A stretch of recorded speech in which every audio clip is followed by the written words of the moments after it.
Okay, week number 3 of live trading Option Alpha's Earnings Edge tool is in the books. We had a loss of $9.25, which I was actually thrilled about because we at one point were looking at a $500 open loss on Thursday, and we had this amazing comeback by holding onto the trades until Friday. So on Tuesday, I had 5 live positions open. 4 out of the 5 are all showing as a loss. Only the PGR trade was marking as a profit. By Thursday, things started to turn around a little bit. The Bank of America trade was a huge turnaround. It made a big move right after earnings, but then it kind of came back to be within that expected range, which really helped out our Iron Condor trade. So, yeah, Thursday morning was not a good morning. Almost all the trades were marking as a loss. I decided I was going to hold on to everything until Friday expiration because that's how the back tests are set up. And if I want to let the odds play out based on the historical back test, I really do need to try to keep these held as long as I can. And so at one point on Friday, it actually flipped and we were marking as a profit, which was nice to see. So just in summary, for the first 3 weeks, we've put on 19 live trades. We've had a win rate of 63%. Profit factor of 1.05. Really big win this week in PGR, another big win in United Airlines, and a really big loss in UNH. That was a huge move for that stock. In summary, so we lost $9.25 this week, but again, way better than the negative $500 we were looking at on Thursday. And total over the first 3 weeks is negative $56.80. Some lessons we learned this week was to try and hold the trades as close to expiration as possible. Certainly, if you can get out with a 90% profit or so on Wednesday or Thursday, you might as well go ahead and take that. But for mine, most of them are marking as a loss, and so I held them to expiration, and that ended up working out in my favor this week. I really did not like being concentrated into the same sector.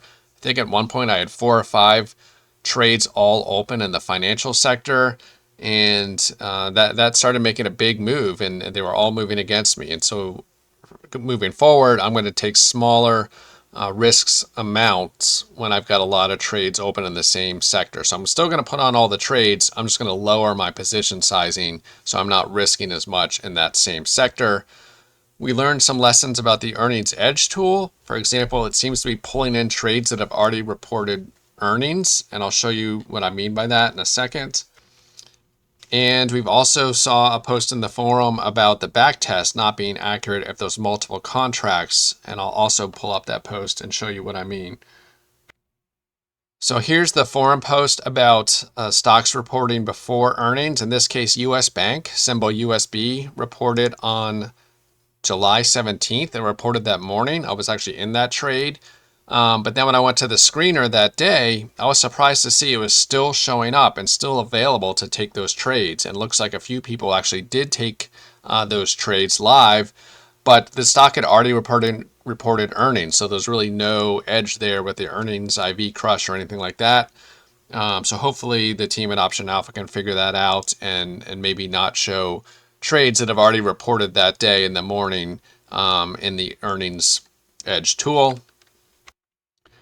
The other thing that we learned was that if you go to the Earnings Edge tool, and let's pick a trade here, like a long put spread on CLF. If I run this back test with just one contract, my max loss is $8. So we know a lot of the times it's going to lose that $8. And so if I click on the back test, you'll see all these different places it lost 100%. Well, what's 100% loss? It should be negative $8, negative $8. So that's all correct. But what happens is when you change the contract size, so now I'm at 2 contracts. So instead of losing $8, it's $16 every time there's a 100% loss. So when I back test that, look, it's not showing $16 loss anymore. It's still showing that original $8 loss. And so that's messing up all the percentages. Instead of a 100% loss, it's showing as a 50% loss. So the quick workaround to that is just don't look at the back test unless you're only doing one contract, and that seems to be accurate. And the last thing I wanted to show you is a little workaround for the figuring out which stocks are reporting before market versus after market. If you go to earnings-watcher.com, this is not my website, but I've been following him for a while. If you click on the weekly graphs, he's got a bunch of free charts that are really, really interesting about earnings. This one here actually will show you stocks that report before market versus after market. So when you click on that, this is what it looks like. So if we were on Wednesday and I was trying to see which stocks I might want to trade for that are going to report, say, Wednesday after market, you see down here where it says after close, I know that IBM and WM are going to report after close. So if I'm in the earnings tool on Wednesday and I'm looking for trades, I'm going to just only go in and make sure that I'm selecting symbols that I know are reporting that afternoon. So let's see if IBM is in there. Here it is. And let's see if WM is in there. There it is. So on Wednesday, these are only the trades I would be considering. Now, personally, I like to filter them by risk to reward over 80%, and then win rate over 70%, and of course, nothing's found. So, but depending on your strategy, you might be able to find a trade here. The alternative, at least for me, is I can find one that's pretty close to what I'm looking for. So this one has a lot higher risk to return ratio, a little bit lower win rate. But if I click on it, I can actually go in and change the some of the legs around a little bit. And so that's going to adjust my win rate and my risk to return. And maybe I can actually custom make one that fits within my criteria.